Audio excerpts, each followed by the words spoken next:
composition ko to. Sana magustuhan nyo.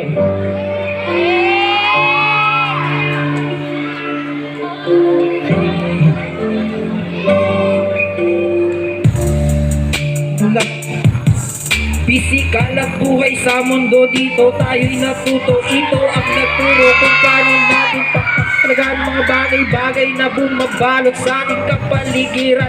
Naghamating ginamit upang ating makamit ang solusyon sa problema sa atin ay nakakabit. Natin ay umunlad ang ating estado, ngunit bakit di ganito? Di pa rin tayo natuto na ating konsepto. Di na natin kayang ituro, imbis na maging impluensya sa mga kabataan. Tayo mismo ang nagtuturo ng wikang di dapat makasanayan. Ano ba talaga ang nagiging ating sistema? Yes, eh? Second verse. Uy, hindi. Okay.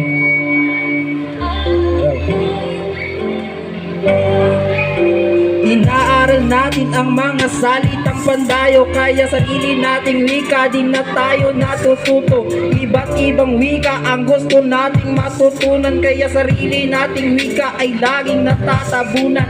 Bayani ng Pilipinas, sila'y nagpagdigmaan para tayo'y makalaya at magkaroon ng kalayaan. Sarili nating wika ay ating pagyamanin para tayo'y di tapakan at tayo ay kilalanin. Napagtanto nyo ba ang ating kakulangan? Hindi na tayo natututo.